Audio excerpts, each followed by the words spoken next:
Agora falando sobre a Ellen, né? Novamente, agora na frente de vocês, já agradeci, mas queria agradecer, porque realmente considero que é muito importante tê-la aqui. Acho que ela tem coisas muito essenciais para dizer para a gente. E acho que ela é uma dessas pessoas que a gente convidou aqui, tem muito orgulho de terem aceitado o convite, porque, enfim, tem uma poeta, né, uma grande poeta portuguesa, inclusive, que diz isso: só gosto das pessoas boas, né?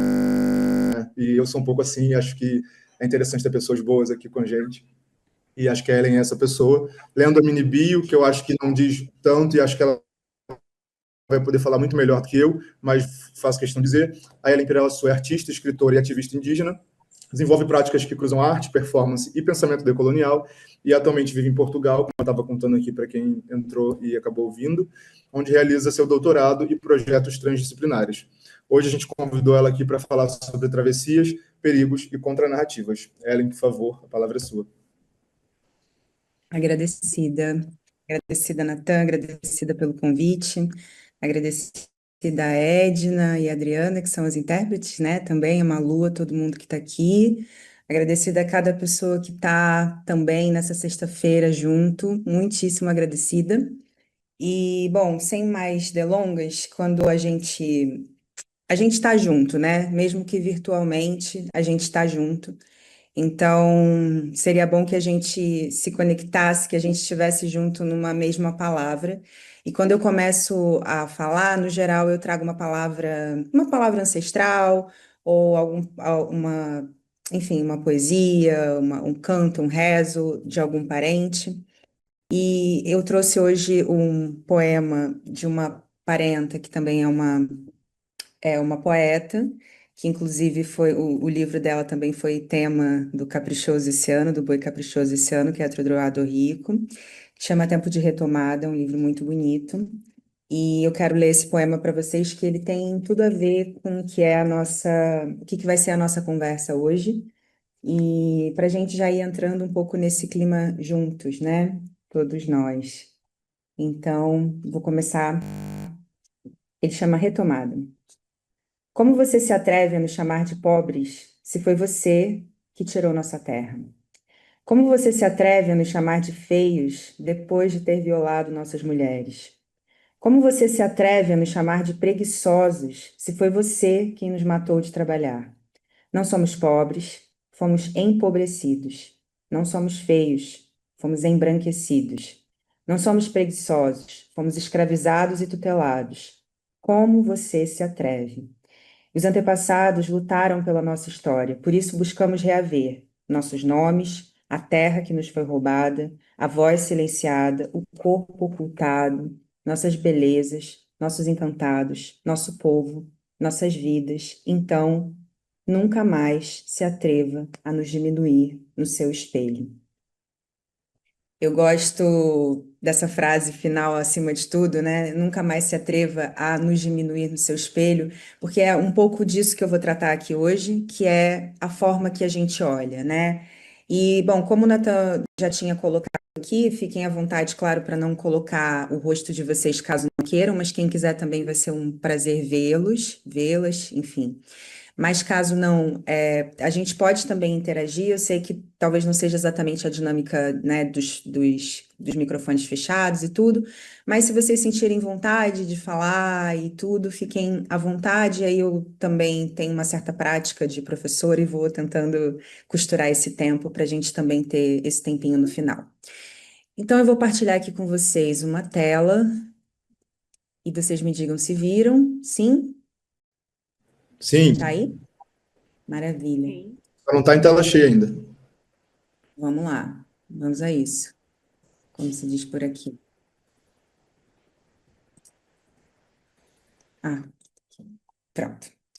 Bom, eu estou trazendo para vocês aqui um pouco também do que é o meu ativismo e a minha pesquisa de doutoramento, e é o que eu tenho trabalhado, que é um conceito que eu chamo de poéticas da expropriação, e que tem tudo a ver com essas narrativas e essas contranarrativas que a gente tenta trabalhar ao longo dessa retomada da nossa imagem, da nossa história, da nossa construção. E eu vou começar supondo, bom, o Natan já me apresentou, mas eu vou repetir, Ellen Piravoaçu, Vassu é o nome do meu povo, e eu acho importante que Vassu Cocal é o nome do meu povo, e eu vou apresentar alguns artistas indígenas aqui que normalmente usam o sobrenome do seu povo. Então, vocês vão ver Olinda, Tupinambá, Ziel, Carapotó, Denilson, Baniwa. Esses sobrenomes são sobrenomes de nações indígenas. E eu super gosto de começar fazendo uma pergunta que quem acha que conseguiria nomear pelo menos 5 nomes de nações indígenas?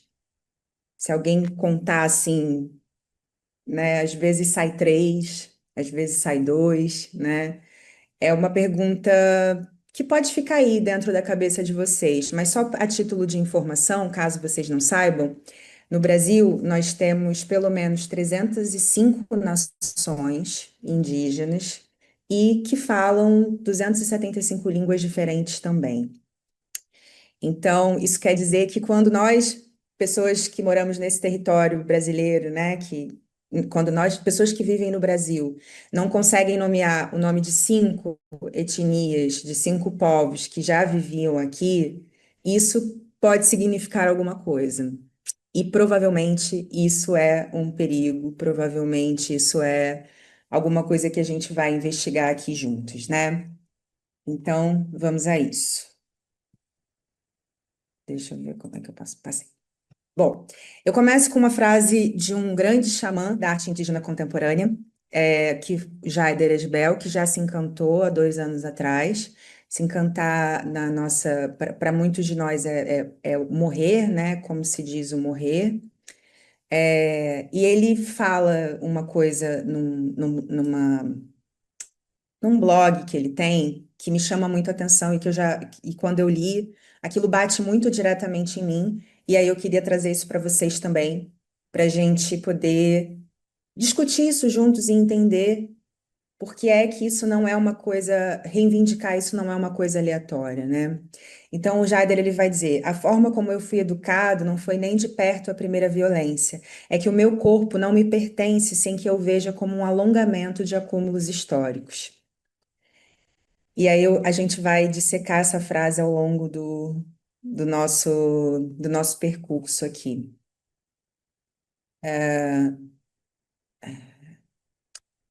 E aí eu começo com as perguntas. Que seriam esses acúmulos? Como eles podem expropriar o sentimento indígena de pertencimento da própria imagem? E aí eu pergunto a vocês, né? Essas imagens aqui, provavelmente vocês já conhecem essas imagens, provavelmente. Na verdade, esses bonequinhos eu vi numa feira aqui que tem em Portugal, na Feira da Ladra. Esse quadro vocês conhecem bastante bem, essas imagens provavelmente vocês devem conhecer um pouco, os autores, enfim. Mas não só isso. A minha pergunta é: o que que vem na cabeça de vocês quando se pensa em povos indígenas, quando se pensa na ideia dos povos indígenas? E eu escrevi um texto até também para esse ciclo que chama Para Nunca Mais Brincar de Índio. Essa imagem, ela é super icônica, ela já virou meme, acho que todo mundo já viu isso por aí, né, esses memes, porque é muito constrangedor mesmo, é uma coisa, é extremamente constrangedor para todo mundo. Os parentes, eu acho que são Pataxó, eu não tenho certeza, mas eles foram a esse programa para reivindicar questões territoriais, para falar de terra, e no dia do que se comemorava o Dia Internacional, né, o Dia Nacional do Índio, que não, a gente não fala mais, né, que a gente fala Dia dos Povos Indígenas, ela chega, e eles chegam nesse programa, e aí eles se deparam com uma série de pessoas mimetizando o que seria a cultura indígena. Então, o que que é brincar de índio, né? O que que é exatamente brincar de índio? Pela cara do parentinho aqui, vocês podem ver que não foi uma situação confortável. Por isso que também não é uma situação confortável para a gente estar na rua, num carnaval, numa festa, e uma pessoa não indígena está com cocá, fantasiado. E a gente vai entrar em aspectos como esses posteriormente, mas eu quero me focar um pouco sobre como essas imagens como essa propaganda de imagem vai se perpetuando e expropriando o nosso próprio sentimento de pertencimento. Então, a pergunta é: quantas imagens de indígenas quais imagens de indígenas acompanhavam os textos literários e as representações visuais que encontramos ao longo da nossa vida. Quando a gente pensa em pessoas indígenas, o que que vem à cabeça de vocês? Talvez hoje, né, que vocês provavelmente sabiam que vocês teriam um encontro com uma pessoa indígena, talvez muitos de vocês saibam que pessoas indígenas fazem doutorado, como eu faço, também moram fora do país, também fazem coisas que toda a sociedade nacional faz, afinal de contas, a sociedade toda nacional também come mandioca, né? E também faz uma série de coisas que são da cultura indígena. Mas a pergunta é: como vocês são representados para nós nos livros de história e como nós somos representados para vocês nos livros de história? Como os indígenas são representados ao longo desse processo? E a minha pesquisa e a minha militância, ela começa justamente porque nesses livros, nessas representações, eu nunca me vi. E eu sempre me vi e sempre soube que eu era uma pessoa indígena. Meu pai é nascido e criado dentro de uma comunidade indígena. Eu morei nessa comunidade durante um tempo, na minha primeira infância. Então não era estranho para mim pessoas indígenas, como eu, que não andavam nus ou que não tinham esse tipo de imagem que a mídia plasma na cabeça das pessoas. Então eu ficava me perguntando, ué, será que a gente é indígena mesmo? Então o que que é isso? Porque o que aparecia na televisão, que era o indígena, era esse estereótipo, a ideia de um fenótipo e o estereótipo do indígena que está dentro da floresta e que não, né, enfim, que não vai sair dali, que não vai se atualizar culturalmente. Então, essas imagens, elas ficam plasmadas, elas criam todo um léxico, a gente se conecta imediatamente com aquilo, como se aquilo fosse uma verdade. E aí a gente vai entender por que que isso é tão problemático. Porque essas imagens, elas são condensadas, elas são colocadas de forma homogênea e estereotipada. E elas são necessariamente, e essas representações homogêneas e estereotipadas, elas são binárias, elas são muitas vezes, a esmagadora maioria das vezes, racistas. A figura do indígena, no caso do índio, né, que é o termo equivocado, é presente nas narrativas históricas, nas imagens, nas canções, nas efemérides e nos eventos culturais do nosso país. Mas nós nunca somos representados com presença, nós nunca somos apresentados na contemporaneidade, nós somos sempre representados através daquelas imagens que perpassaram os nossos livros e que me foram apresentadas como verdades sobre mim mesma. E aquilo me criou uma certa ideia do que meu corpo não me pertence. O que eu sou é uma coisa criada e fabulada por um imaginário, e eu vou chegar aí como esse imaginário é criado também. Então, essas imagens é importante. Sei que tem muitos educadores aqui, né, e pessoas que também estão trabalhando para se formar, para também dar aula, que estão nesse processo entender que quando a gente fala de uma identidade, indígena, tem um professor maia, da nação maia Quiché, que ele fala, o termo indígena também é problemático. A gente não pode pensar que o termo também nos aprisiona. Só que a ideia do índio é um termo, além de problemático, ele se resume ao erro do colonizador, né? Que chega num lugar e acha que chegou em outro, que nomeia uma coisa. Portanto, a gente reivindica indígena porque a gente acredita que é uma forma mais respeitosa de tratar as pessoas dentro do movimento, os próprios indígenas, pensando nesse equívoco, né? Nesse que eu vou chamar de equívoco, mas é muito mais. É, e é uma forma, porque a palavra índio, ela homogeneiza, porque quando eu falo para vocês, me digam o nome de 5 nações, vocês só conhecem o índio, né? Ou a grande parte, a grande maioria do povo brasileiro só conhece o índio. E o índio, ele não tem identidade, ele não tem etnia, ele não tem território. O índio é só uma figura imaginada pela historiografia brasileira. E é mesmo pela historiografia, tanto da arte quanto da própria história, né? e a gente vai chegar aí para frente também. Então, ela reforça essa narrativa do, né, o índio, né, o brincado de índio. Ele reforça essa narrativa genérica de identidade, que é ilustrada através desses objetos culturais, que é o apito, a canoa, quase como se isso fosse, isso é ser índio. Se você não tem um apito, uma canoa, um arco, uma flecha, você não é índio. Esquece. Isso se populariza no senso comum, né? Uma coisa que eu escuto o tempo inteiro. Ah, mas você, inclusive aqui, mas você é indígena? Mas como assim, fazendo doutorado? Como assim morando num outro país? Parece muito absurdo, talvez para muitos de vocês que estão, né, que já devem estar em contato com essas linguagens, mas é muito mais comum do que vocês imaginam, né?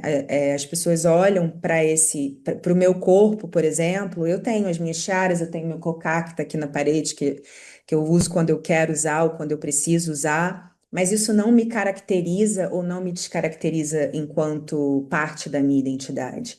E o que a narrativa brasileira fez, né, através desses procedimentos políticos discursivos, de forma repetida, é de plasmar a imagem de um índio. E um índio que atrapalha o desenvolvimento da nação, atrapalha o progresso e que também não existe mais. Então, isso é um apanhado mais geralzinho, para a gente entender por que que a gente não deve efetivamente usar determinados termos, porque isso tem a ver com construções que já foram dadas para nós, então a gente vai pensar sobre elas de forma crítica também. Eu adoro essa imagem. E essa imagem foi feita lá no Pico do Jaraguá, na ocasião das manifestações contra o marco temporal, no ano passado. E tem crianças de tem muitos guaranis, né? Porque o Jaraguá é um território guarani também, em São Paulo, mas tem muitas crianças de outras etnias também. E a frase que está aí, eu não sei se vocês conseguem ver bem, é a frase que diz: a treta é sobre território. E essa é a base de tudo que eu fundamento do que é essa poética expropriadora. Por quê? Porque para construir a colonialidade, para construir a colônia, para construir esse processo de extração, esse processo de colonização, a primeira coisa que se precisa é ter um controle sobre o território, sobre as pessoas, sobre as mentes e, consequentemente, sobre o território.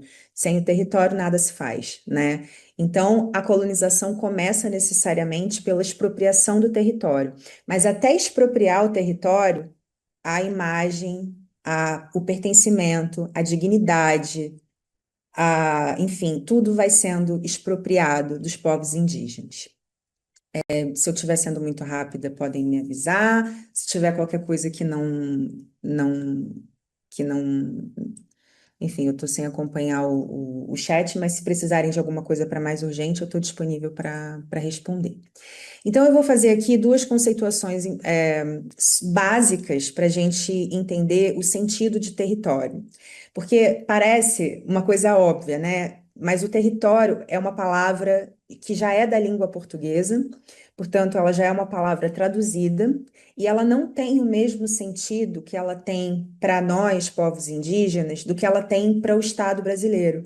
Porque a definição de território para o Estado brasileiro é uma porção de terra que fica circunscrito a uma autoridade maior, que não tem relação com autodeterminação, que não tem relação com as pessoas que habitam necessariamente aquele território. Isso a grosso modo, né? O Estado brasileiro pensa o território como alguma coisa que fica circunscrito a uma outra gerência. E para os povos indígenas, o território, ele é parte e extensão do próprio corpo.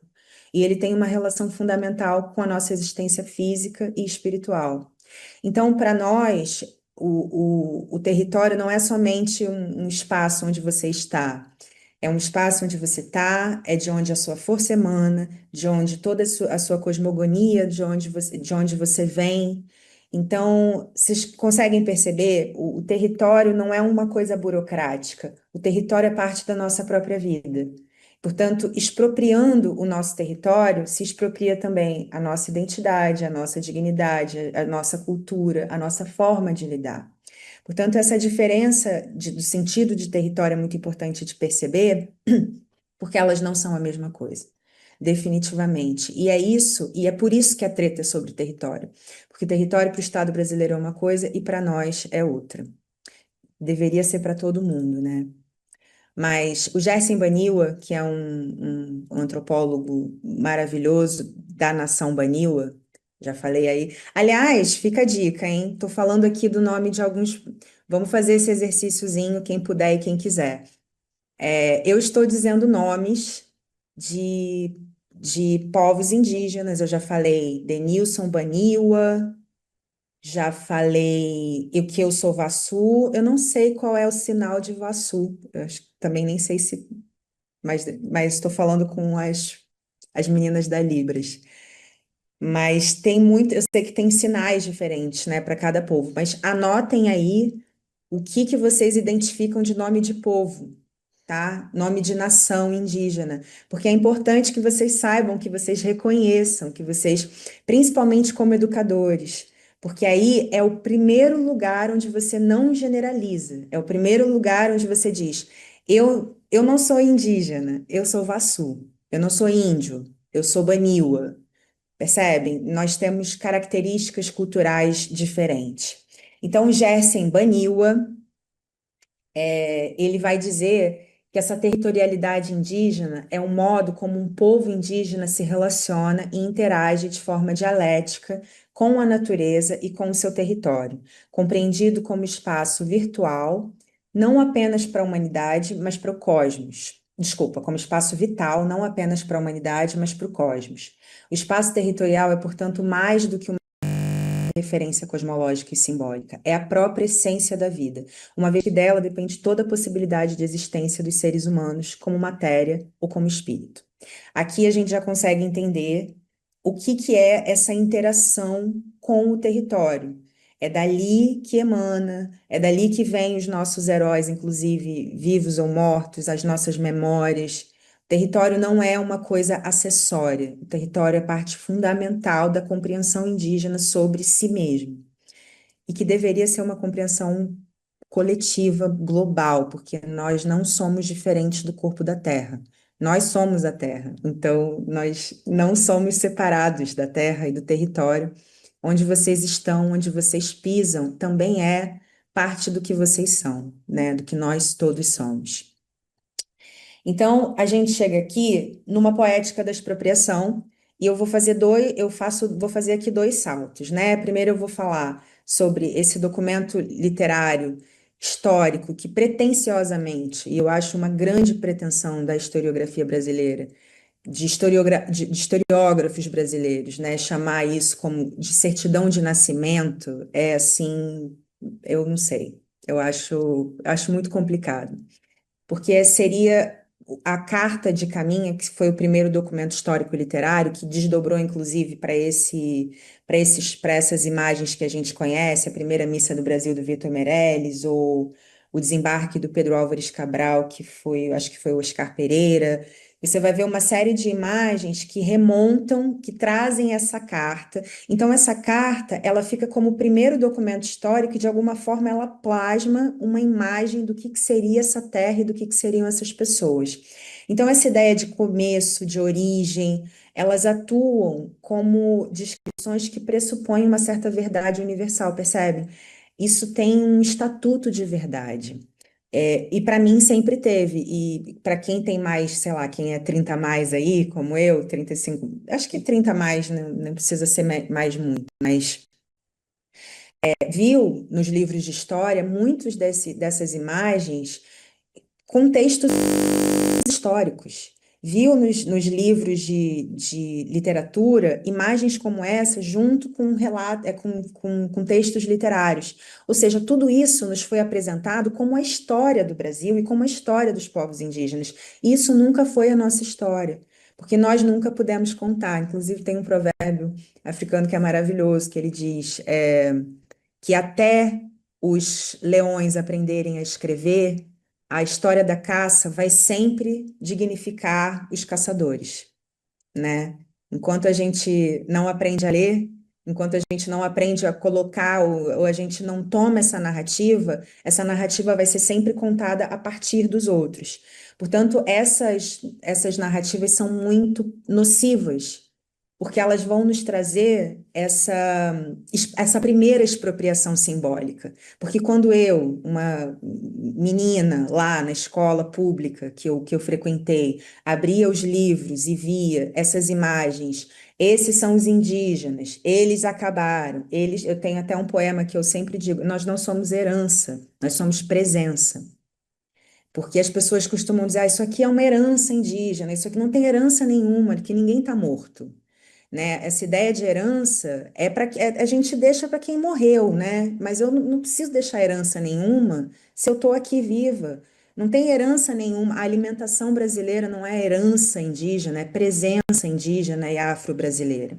Então eu gosto muito de colocar as coisas nesses termos, porque quando a gente fala de herança, a gente já está falando de alguma coisa que não existe mais. Então, a gente também precisa, nós como educadores, educadoras, a gente precisa ter muita atenção ao vocabulário, porque somos nós que vamos transformar e treinar que os nossos alunos, que as pessoas que passam por nós não vão cometer violências, né? E parece muito, para muitas pessoas pode parecer muito pouco, mas quem sofre as violências, quem vive essas violências, os povos que são minorizados, as minorias, enfim, as lutas que são subalternizadas, elas vão estar sempre se vendo, de alguma forma, ofendidas na sua existência.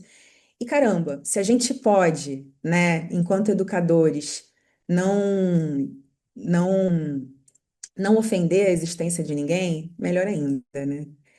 Então, e passar isso à frente, melhor ainda. Então, eu trato dessa operação simbólica de expropriação, porque eu vou lá na Carta do Caminha e eu descubro que o cara escreveu um negócio assim: imprimir-se-á ligeiramente neles qualquer cunho que lhes quiser dar. Isso quer dizer o seguinte: essa gente não tem história.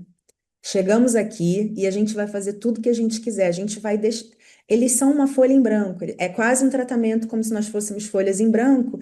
E aí a narrativa colonial, a narrativa imperialista, a narrativa, ela vai ser uma narrativa sempre que não nos considera. Nós vamos ser sempre essas folhas em branco. Então, essa distorção, eu costumo dizer assim, veementemente, afirmar que eu não estou em nenhuma dessas imagens. Isso tudo é uma grande fabricação do que é a imagem indígena. Não tem indígena nessas imagens. O que tem aí é uma distorção de imagem baseada nas expectativas coloniais de controle de território. Portanto, nós nunca fomos efetivamente considerados na representação.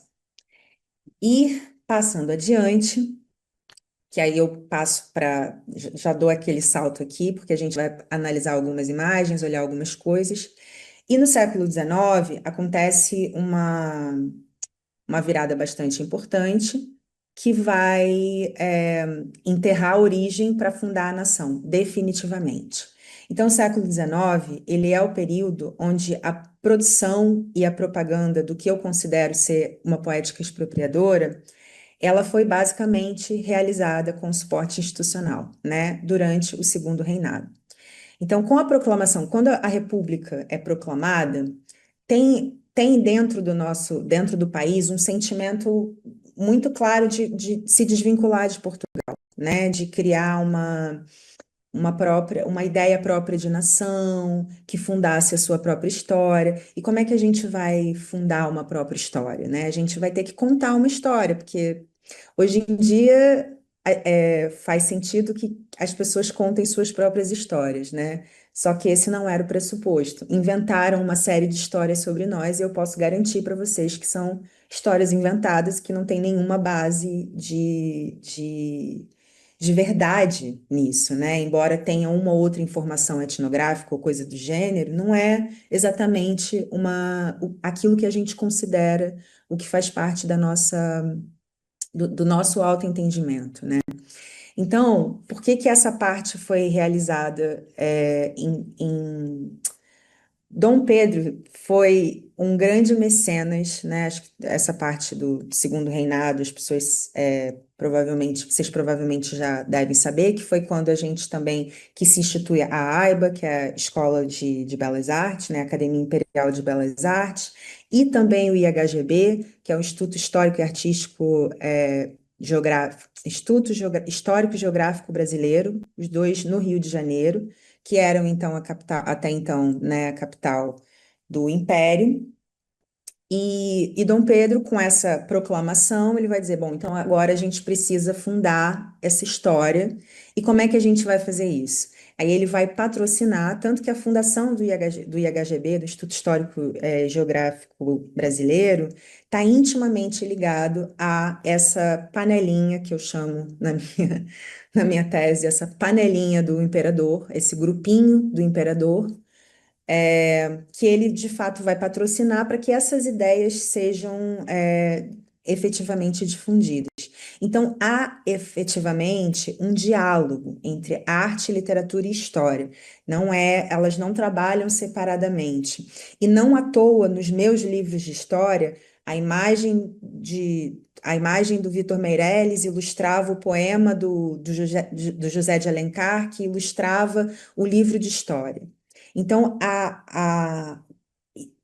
a ideia do que era a nação, ou a invenção da nação, ela foi pensada a partir do cruzamento dessas linguagens, inclusive para reforçar essa ideia do que seria essa ideia unificada de nação, né? Então, elas são obras, essas obras que vão nascer nesse período, tanto literárias quanto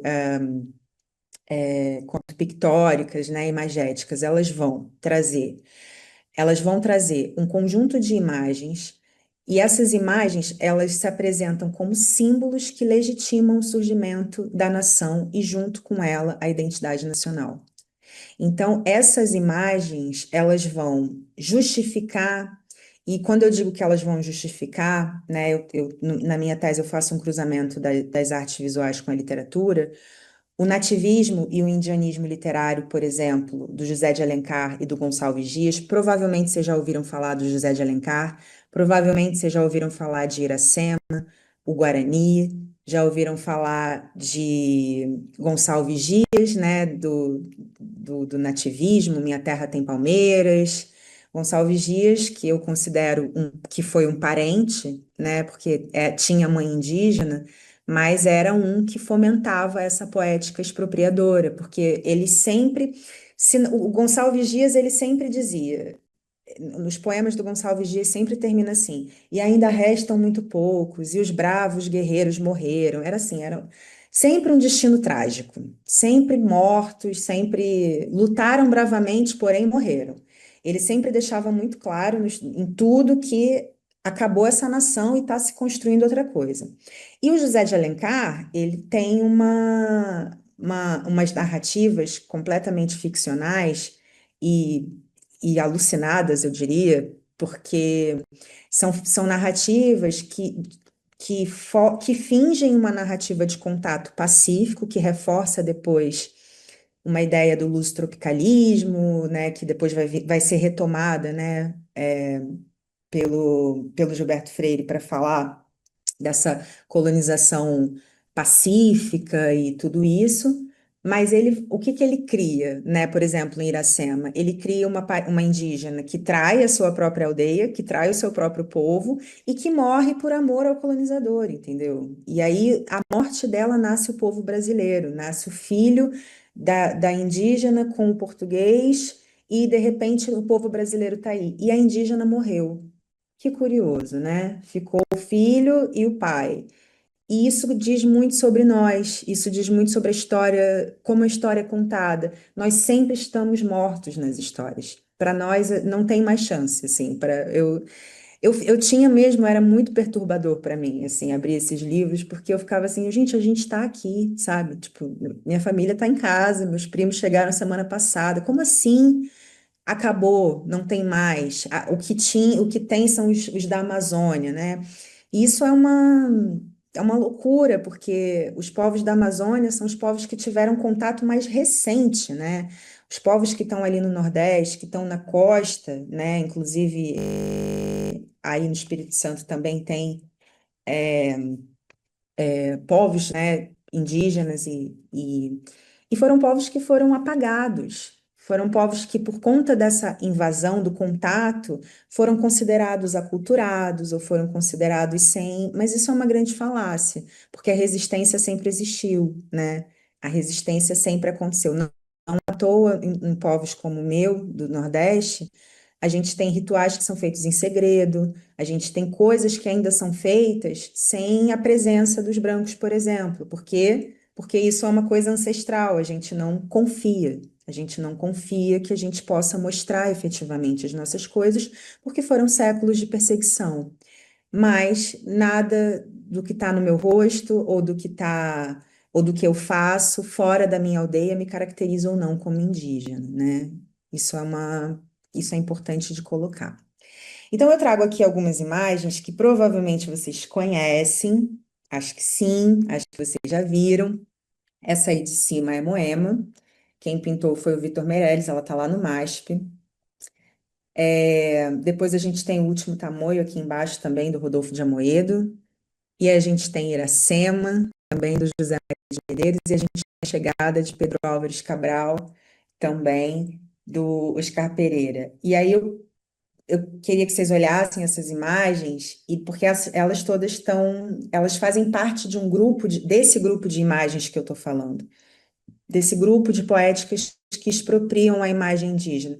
Imagina a pessoa indígena, abre um livro de história e tem um José Maria de Medeiros, sei lá, ou tem uma Moema é perturbador, porque se para mim o único lugar que me cabe num livro, enquanto mulher indígena, enquanto pessoa indígena, é uma mulher seminua morta na praia, então qual é o projeto do Estado brasileiro para nós, né?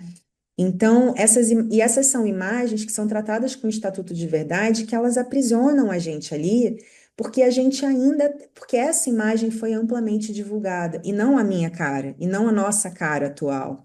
Quando se pensa em povos indígenas, ainda se olha para lá.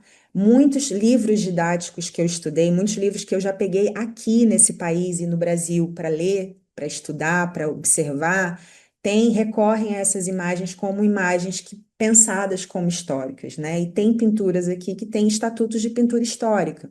Então a gente precisa pensar como essa construção de imagens, né? Como essa construção de narrativas expropria a identidade indígena, expropria o nosso sentimento de estar e de pertencer.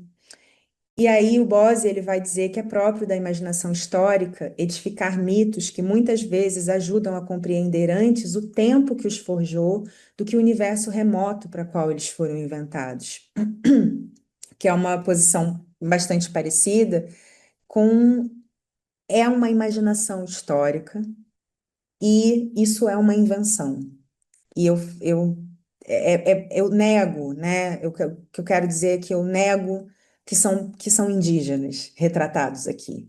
O que é aqui é uma imaginação histórica que idealizou uma figura indígena que definitivamente não tem a ver com nada do que nós somos na contemporaneidade. E nem na época, tampouco na época, porque enquanto se faziam essas imagens, os parentes estavam se organizando em revoltas ou estavam aldeados tentando sobreviver.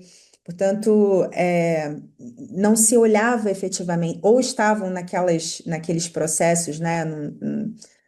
Eu não vou lembrar exatamente o ano, mas eu acho que foi em 20, se não me engano, que um dos diretores do MASP, inclusive, soltou uma que disse: olha, é, se eles atrapalharem o progresso, é importante que a gente elimine eles. Então, aí, o discurso de eliminação, o discurso de o indígena que atrapalha o progresso, que não está aqui, ele sempre foi muito presente. E ele não acabou, tá, gente? Ele não acabou. Por quê? Porque a gente ainda está hoje, lutando contra o marco temporal. A gente está hoje lutando contra a relativização das leis ambientais, que parece que não tem nada a ver com ninguém, mas efetivamente as áreas de proteção ambiental estão dentro das reservas indígenas. Portanto, isso é uma coisa que ataca diretamente a nossa sobrevivência. Vou passar aqui para o próximo. A gente está. E aí, esse trabalho essa ideia de poética da expropriação, ela vem de um conceito de um crítico literário chamado Antônio Paulo Graça, que chama uma poética do genocídio. E ele fala, e ele vai analisar umas figuras históricas, e ele vai analisar principalmente dentro da literatura, e ele vai dizer categoricamente que não se exterminam por séculos nações, povos e culturas sem que, de alguma maneira, haja uma instância do imaginário que tolere esse crime. Se a sociedade brasileira incorre no genocídio desde a sua fundação e ainda hoje o reitera, é porque existe no imaginário um foro legitimador. Os agentes do genocídio têm consciência do que fazem e, de fato, não o consideram crime. Como a sociedade brasileira não põe fim ao crime secular, em alguma medida o aprova. Se o reprova, não o faz com a intensidade necessária. Isso diz respeito às narrativas. É praticamente como se a gente pode fazer uma redenção, né?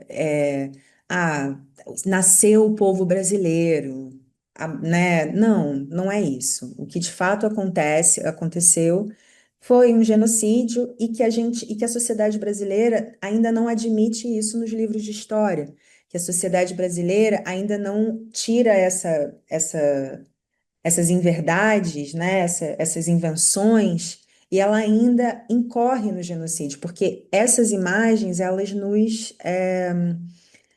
nos matam todos os dias. Essas imagens, elas seguem nos apagando, nos invisibilizando.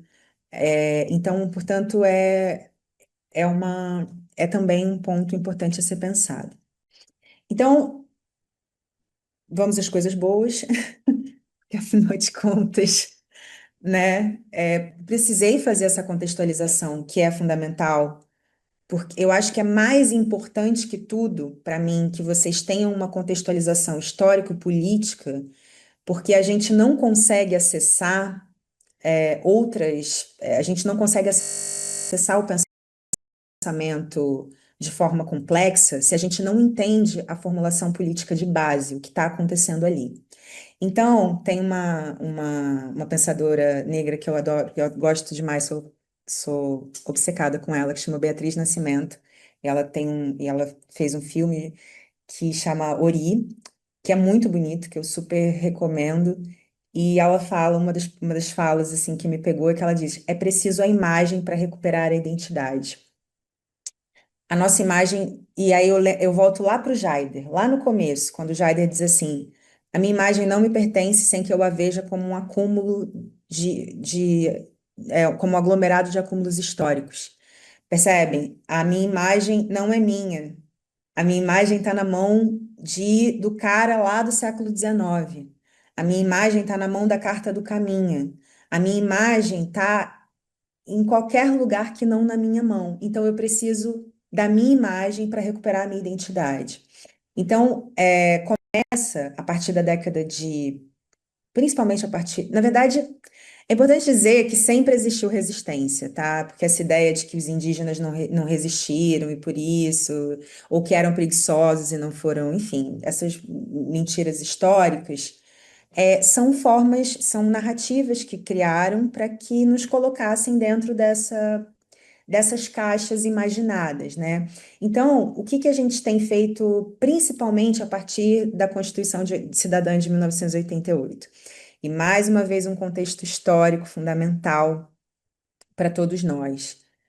A Constituição de 1988, ela foi fundamental, que ela criou um capítulo especial que está até hoje lá, que é o Estatuto do Índio, que vai, pela primeira vez na história do território que chamamos de Brasil, fazer uma legislação específica que trate dos povos indígenas como, de fato, ocupantes daquele território. Antes da Constituição Cidadã de 1988, a ideia era que nós fôssemos assimilados e transformados em trabalhadores nacionais, porque o que hoje é a FUNAI, né, que era o SPI, o Serviço de Proteção aos Índios, que na época era isso, Era uma forma de, na verdade, nem era SPI, era SPIL, alguma outra coisa, que era Serviço de Proteção e Localização dos Trabalhadores Indígenas e Agrícolas. Portanto, eles eram uma ideia de nos assimilar à nação brasileira para que os indígenas deixassem de existir. Isso não é uma teoria minha, isso é um projeto que está lá escrito, que está lá, que foi apresentado, né, como de fato, enfim, foi de fato apresentado. E isso é uma forma de reapropriar a nossa. E quando a gente recupera a nossa imagem, a gente reapropria a nossa narrativa histórica. E quando eu falo dessas imagens, eu estou falando da Constituição de 88, eu queria. Não sei se eu vou conseguir mostrar, mas quando acabar e vocês abrirem para as perguntas, eu vou colocar algumas imagens aqui, que são imagens icônicas na política brasileira, que são os parentes com os cocares, né, o próprio Ailton, o Ailton Krenak, que ele tem uma parte importantíssima, que ele pinta o rosto de Genipapo enquanto ele está fazendo a sessão no Congresso, e aquilo é um gesto de guerra, né? E ele está ali falando para as pessoas naquele tom, mas ele está mostrando que nós nunca fizemos nada com ninguém, a gente está aqui defendendo o nosso espaço, nós não somos os inimigos. E é a Constituição de 1988 que nos dá o direito de sermos brasileiros e indígenas, porque até então a gente não tinha esse direito. Até a Constituição de 1988, a ideia era que nós fôssemos assimilados e que, ou seja, que não existissem povos indígenas. Então, se você era meio abandone o seu pertencimento e vire brasileiro. E com a Constituição, a gente conseguiu, não só porque a Constituição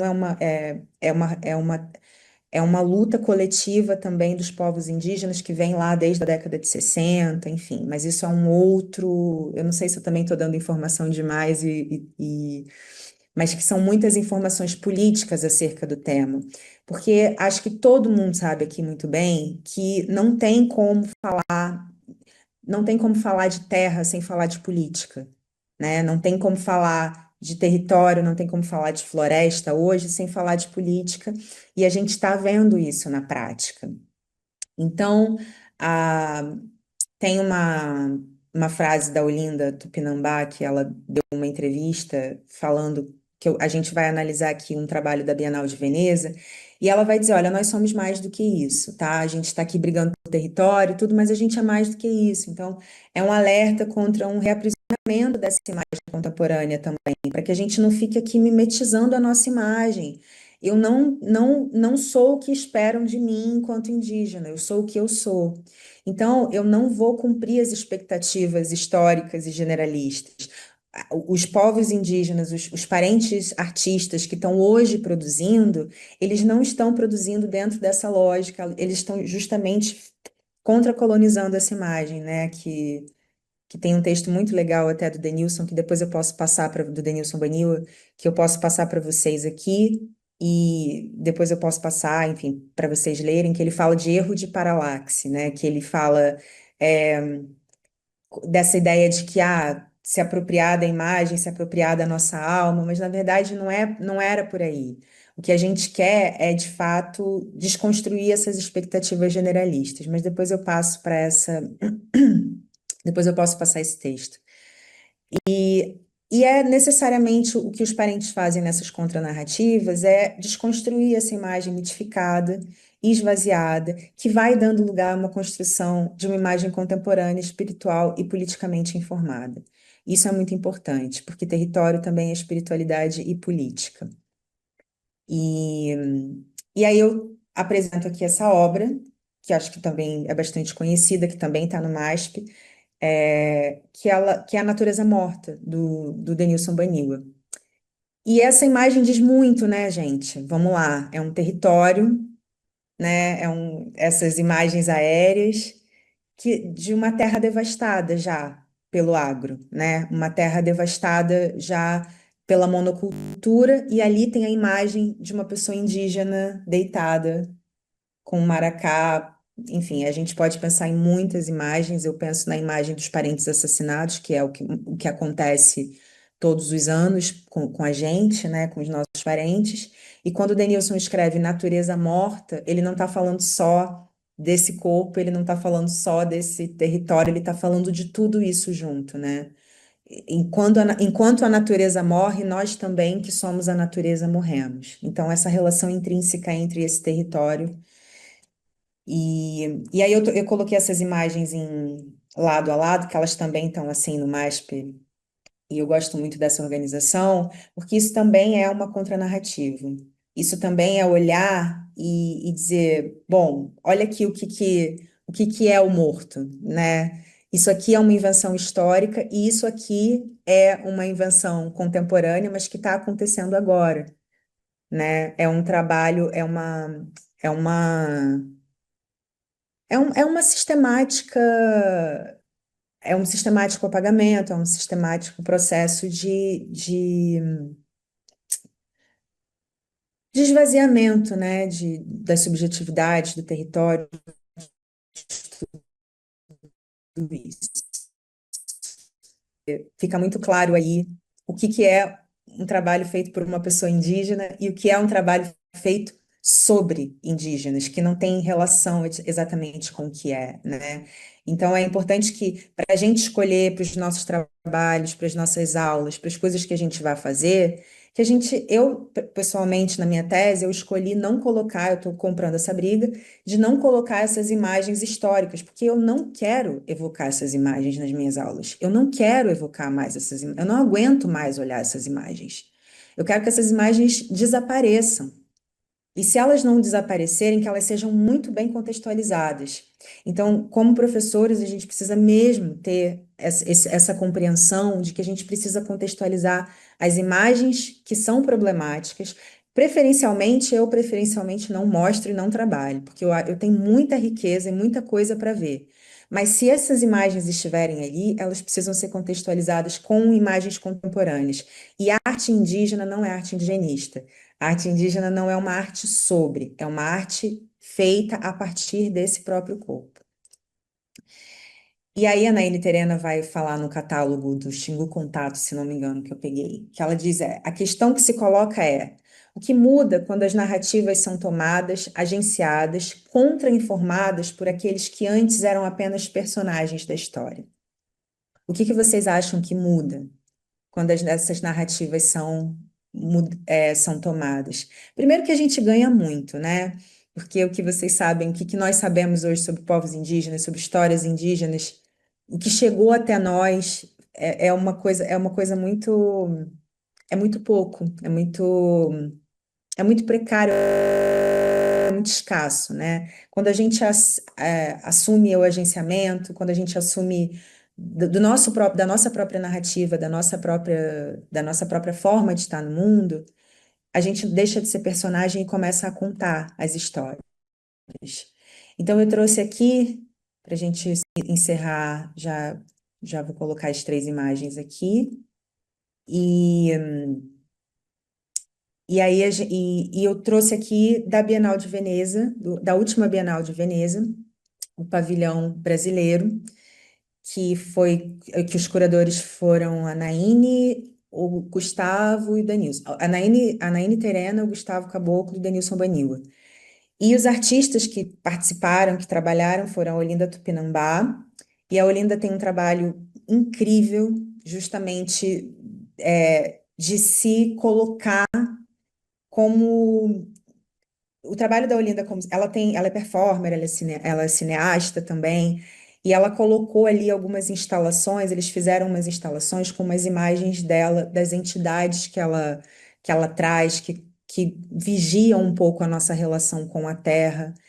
E foi muito bonito a forma que eles montaram isso dentro do pavilhão. Todas essas referências que estão aí são referências diretas ao território. E o nome, o nome do pavilhão é Capoeira, ou Capoeira, né? Vocês conhecem como capoeira, mas é Capoeira. E Caapuera, em tupi, Ca significa mata.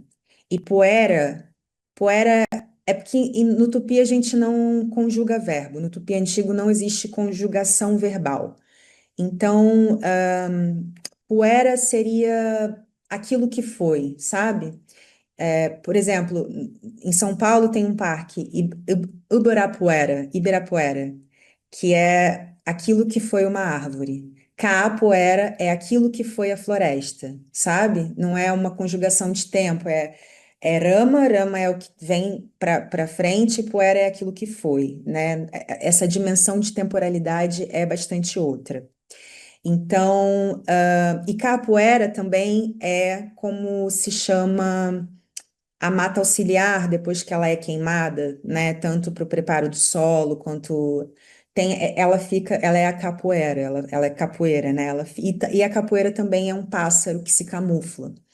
Então, toda essa é a própria imagem da capoeira. E a capoeira, né? Vale dizer essa manifestação, né, que a gente conhece como afro-brasileira, Ka é uma palavra indígena.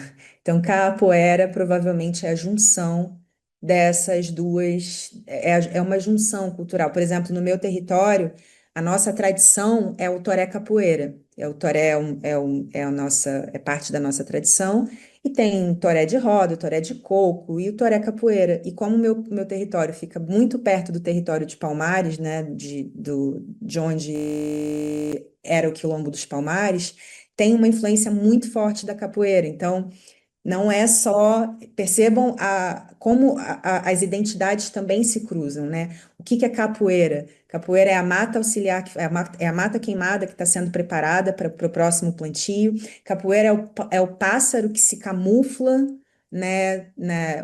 que se camufla nessas matas. Capoeira é a dança da resistência, tanto do povo preto quanto do povo indígena também. Ou seja, a dimensão de uma palavra, e capoeira é aquilo que foi também, né? Pensando nessa dimensão mais prática da palavra na tradução mais literal, assim, do tupi antigo. E aí aqui a Olinda fez esse trabalho, e depois apresenta aqui o Ziel Carapotó, que fez um outro trabalho também dentro do pavilhão. E esse trabalho, eu vou botar até uma foto que eu tenho, que eu tirei mais de perto. Ah, não tem aqui. Ah, que pena. Bom, mas de um lado são maracás e do outro são balas de revólver, né? Por cima de uma rede, embaixo de uma rede de pesca. E o Ziel está falando aqui, o Ziel é Carapotó, também lá de Alagoas, da região do meu território.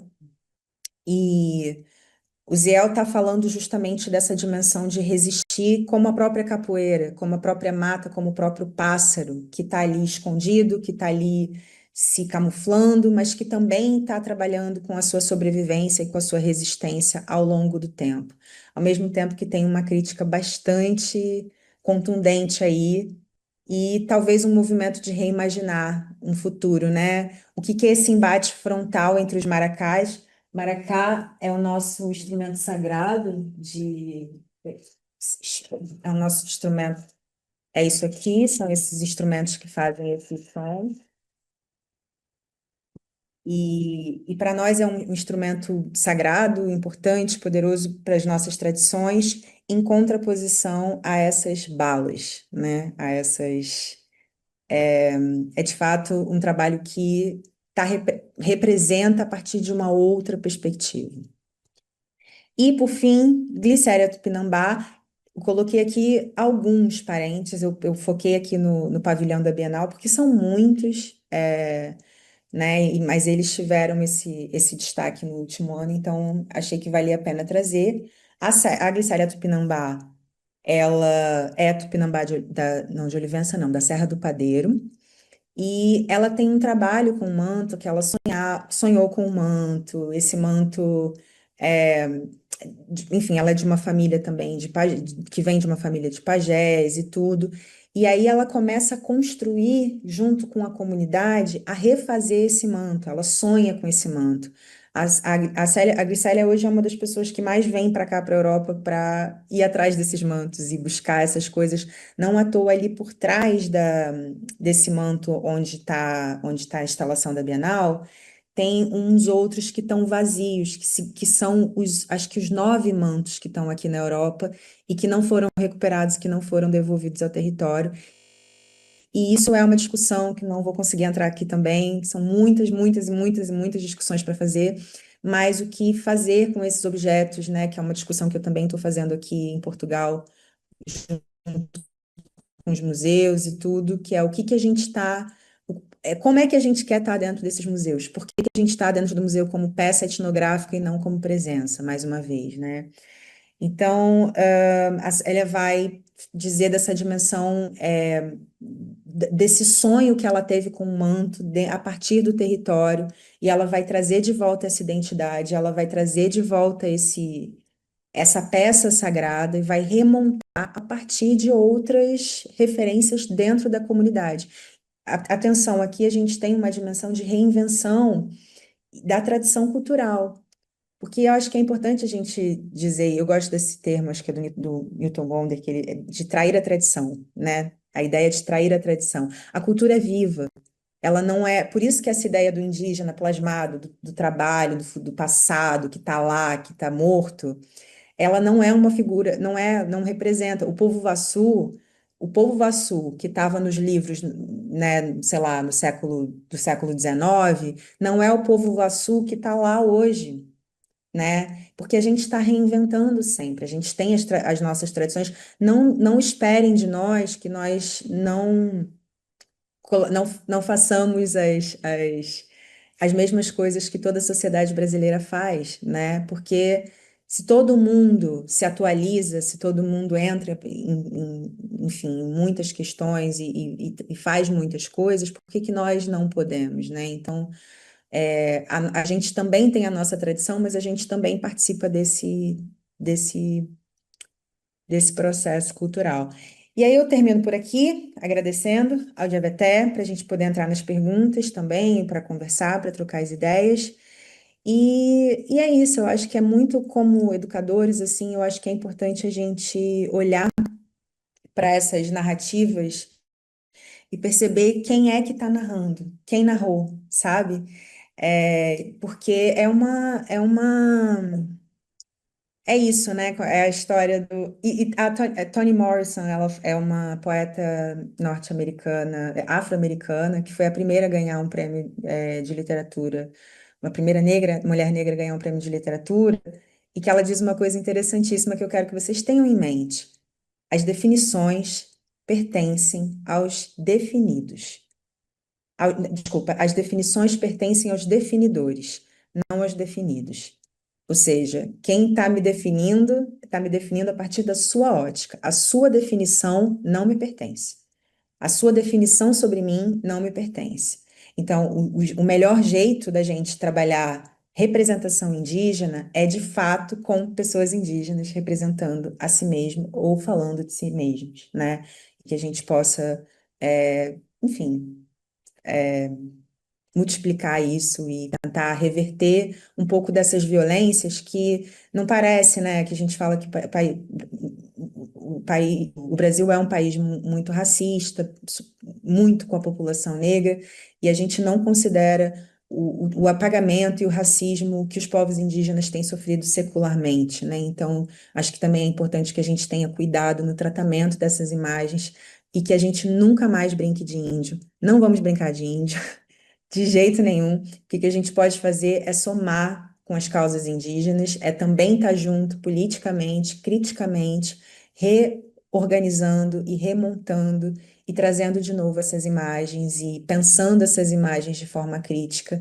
E aí eu acho que a gente vai efetivamente construir tentar construir, né, uma sociedade, acho que mais justa para todo mundo. É isso, hoje é Veté, e estou aqui disponível para as conversas e perguntas.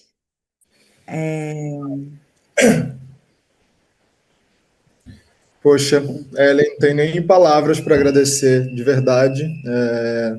Tem alguns comentários ali no chat que a gente já vai olhar, mas queria começar realmente agradecendo. O tema, né, era travessias, perigos contra narrativas, e eu acho muito bonita justamente essa associação entre literatura, né, entre linguagem e narrativa, entre linguagem e imagem. Você trouxe isso de forma brilhante. E eu comecei ali, né, o nosso encontro falando, né, citando a Dília Lopes, falando que só gosta das pessoas boas.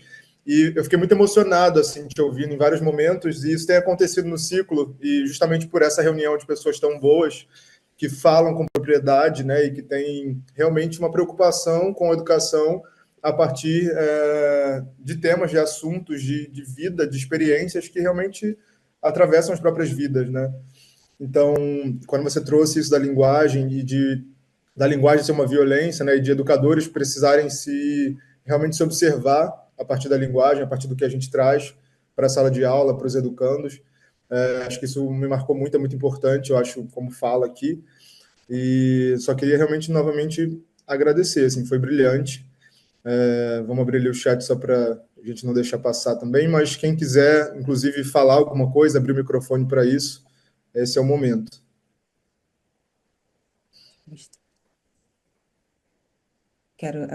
Podem ficar à vontade, viu? Eu quero mostrar as imagens que eu falei enquanto vocês vão falando aí. Eu queria muito mostrar essas imagens. É tanta coisa para dizer. Tem umas mensagenzinhas ali, não sei se você quer que eu leia ou se você abre aí, é mais fácil para você ler. Posso. Abro aqui. São bastante. Já leu as cartas de Anchieta? Sim, também. Mas eu tô me... As cartas que escreveram... Como você... As cartas que Anchieta, os papos... Como você garante isso? Garante o quê? Desculpa. Edgar, se quiser formular de forma... enfim, que para mim não ficou muito clara a primeira pergunta.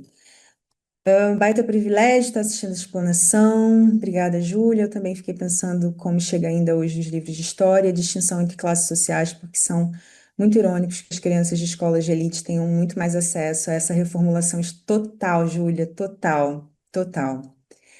É uma forma de continuar negando. E é por isso que eu sempre falo isso. É a Alice Walker que fala, mas eu também falo. Eu repito, a militância é o aluguel que eu pago por viver nesse mundo. O ativismo é o aluguel que eu pago, é o preço que eu pago para viver nesse mundo. E nós, professores, educadores, eu sou professora, trabalhei 10 anos na educação pública, de onde eu vim, da escola pública, que eu acredito muito profundamente porque venho de lá, e é justamente para esses grupos e para esse nicho que a gente precisa olhar e dar cada vez mais atenção, porque é essa formação que está sucateada, é esse olhar que está, de fato, dentro desse projeto, né? Então, realmente, as escolas de elite hoje têm muito mais acesso, muito mais. Porque é isso, né? Tem acesso a recurso também. Mas é por isso que a gente tem que ser ativista de tudo, né? Não tem jeito. No fundo, a gente precisa estar sempre afirmando e oferecendo outras narrativas, porque é exatamente uma forma de acabar com essa negação. Então, perfeito, Júlia, é bem isso.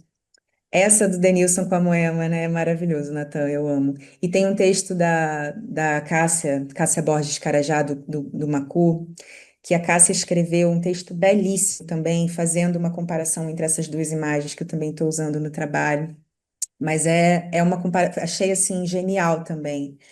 Sobre o manto Tupinambá, é uma história assim muito outras, muitas. A primeira artista foi a Olinda Tupinambá, tá? Mas o manto Tupinambá, basicamente, como eu falei, é uma história que esse manto ele existe, ele era usado por pajés Tupinambá da Serra do Padeiro, de Olivença, de muitas etnias Tupinambá, e ele é considerado muito sagrado. Só que ele, por conta da invasão, por conta de. Essa tradição foi se perdendo, os pajés já não usavam mais esses mantos. Mas os parentes têm essa memória coletiva. Eles sabiam que existe essa memória coletiva e eles começam a se organizar e sonhar. E a Célia começa a sonhar com essa, a Glicélia, né? Começa a sonhar com esse manto e ela começa a desenhar esse manto junto com a sociedade, com a comunidade dela. Mas ela também vem aqui e aí é uma discussão museológica que eu também não vou entrar. Mas tem os parentes que acham que tem que ficar aqui, e tem os parentes que acham que tem que voltar para o território. Não importa. O que importa é que a soberania indígena, as decisões indígenas precisam ser respeitadas nesse processo museológico, né? com quem vai ficar, para onde vai o manto, se eles vão queimar o manto Tupinambá, não importa. Inclusive, eu escrevi um texto há uns dias atrás justamente falando sobre isso. Muitos dos nossos objetos e peças que vocês consideram etnográficas, elas nem deviam estar onde elas estão, elas deviam ser destruídas, porque para muitos povos simplesmente a pessoa morre e aquilo vai com ela. Portanto, colocar dentro de um museu é aprisionar aquele espírito e aquelas pessoas. Então, o manto é uma história muito outra também, que eu também haveria tempo. Edgar, fica à vontade para levantar, levantou a mão, fica à vontade para falar.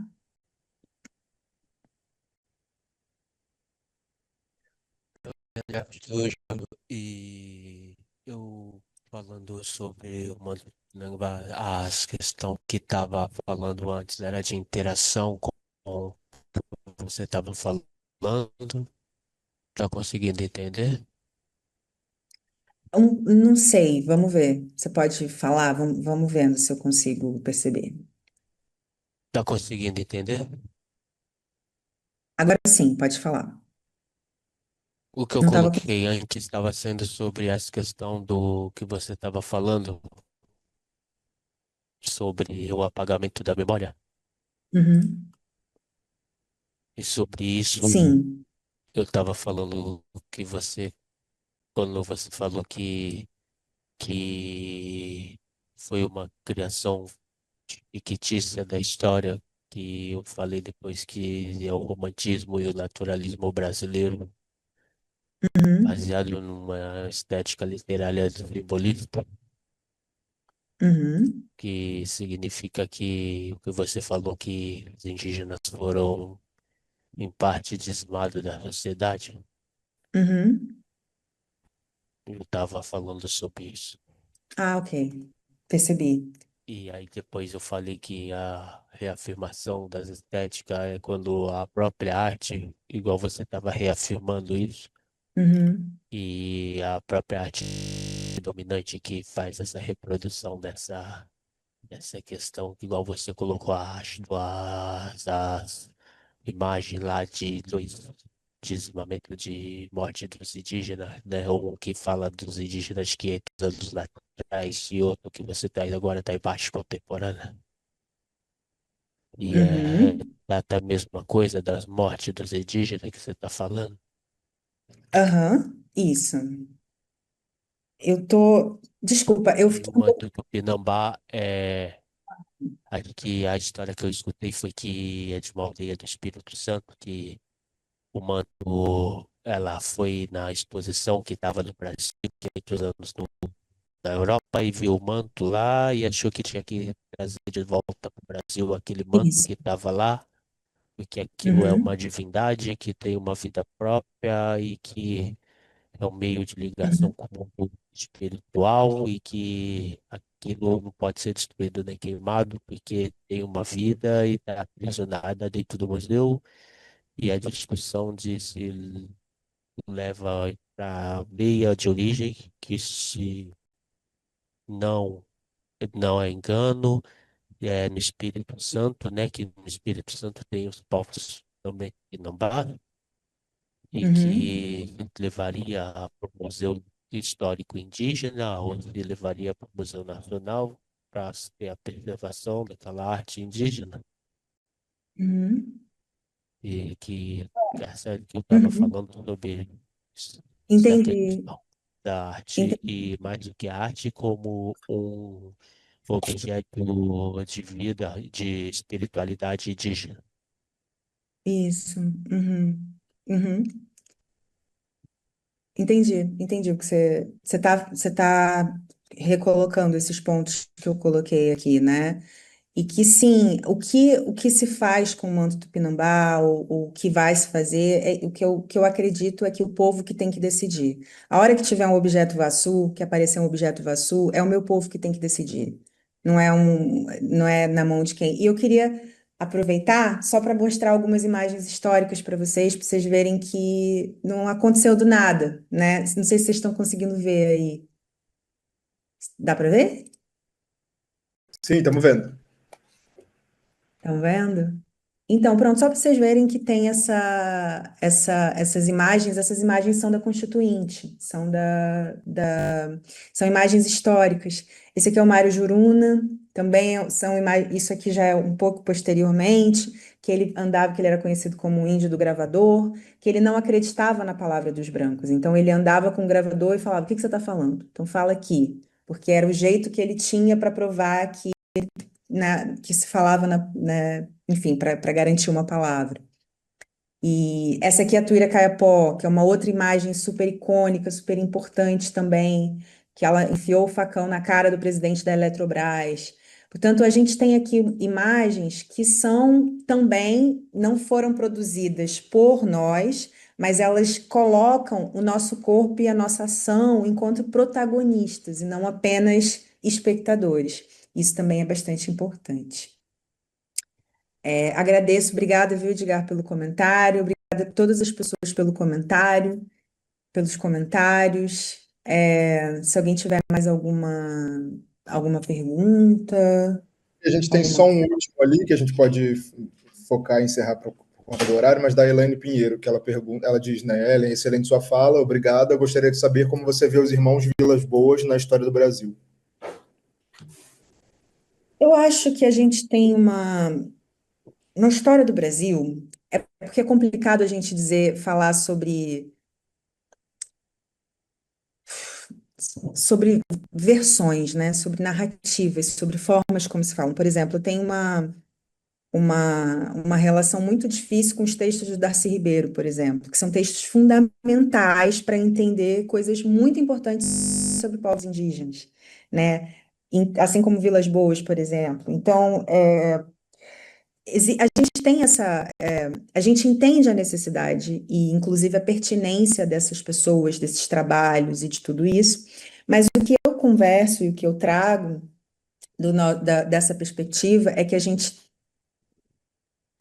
essencialmente, falando de narrativas, né? Porque foi o que eu falei para vocês, da dificuldade que eu tenho em relação a alguns textos e alguns nomes e algumas pessoas e tudo, mas que eu me foco essencialmente no que contextualizo o que precisa ser contextualizado e me foco essencialmente nas narrativas indígenas, assim, né?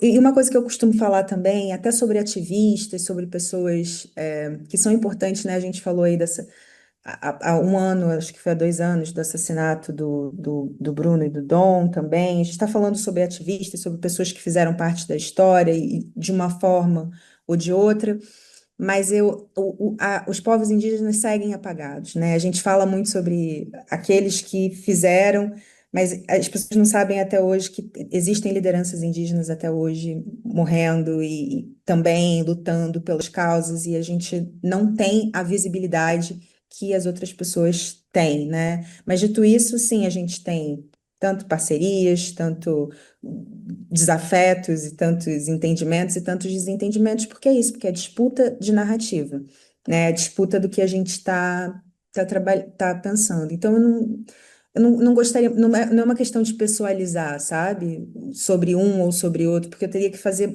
grandes arcabouços aqui.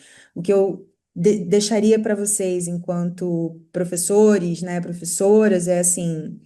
Essas narrativas, elas são importantes e elas têm o seu peso, a sua importância histórica, mas a partir de agora, quer dizer, a partir de há um tempo já, existem povos e pessoas indígenas que estão aqui produzindo suas próprias histórias e contando suas novas próprias narrativas e contando suas próprias teorias e criando suas próprias teorias. Então, eu acho que é a partir daí que a gente pode reimaginar esse futuro, né? Eu não quero mais olhar para trás.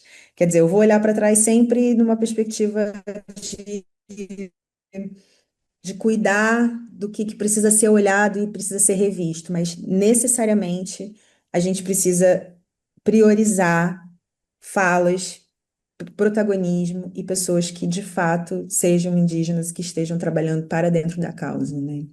Então é isso. E eu queria agradecer mais uma vez pelo convite, pelo carinho, pela escuta nessa sexta-feira, pela presença ao GVT. E estou disponível também, depois já coloquei ali as minhas redes, e-mails, essas coisas. e a gente vai trocando. Obrigado novamente, Ellie, foi incrível. Vou pedir agora para quem quiser ligar a câmera para a gente fazer uma fotinho aqui para registrar esse momento. Então, acho que é sempre legal para a gente ter essa memória. Vou fazer aqui, exibir a galeria. Segurar ali 3 segundinhos para aparecer, para ninguém sair falando.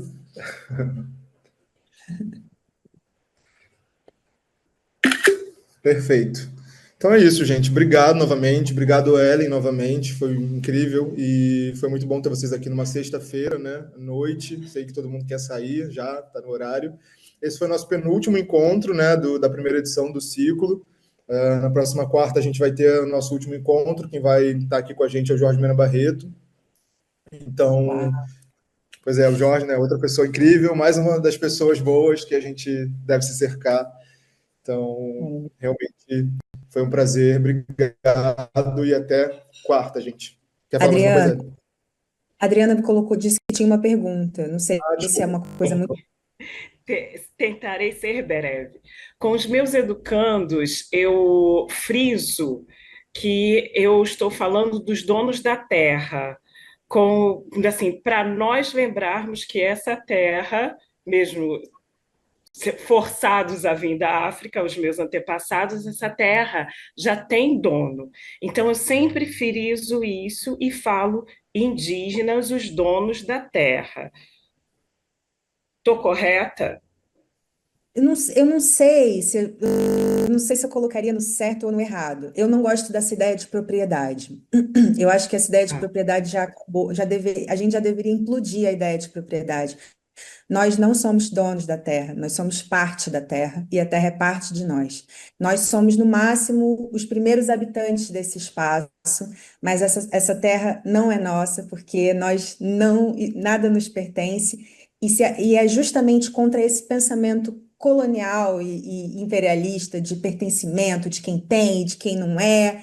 Não, nós somos parte da terra e ela é parte de nós, e nós habitamos esse mesmo espaço. Então, eu entendo perfeitamente a sua colocação e é muito bonito e é muito respeitoso e é muito é de uma dimensão mesmo muito especial. Mas eu ainda também, como ativista de anti-imperialista e tudo isso, dizer não, a propriedade precisa ser implodida. A propriedade não deve, ninguém é dono de nada. Isso tudo ok.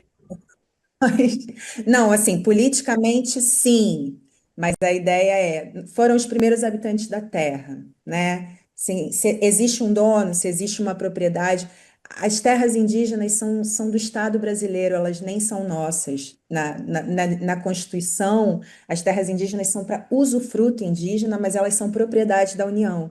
Portanto, a ideia de propriedade é ainda um problema. E os primeiros relatos históricos, né, inclusive com os Tupinambá, os antropólogos entendiam e como era estranho para eles que não existia para nós a ideia de propriedade.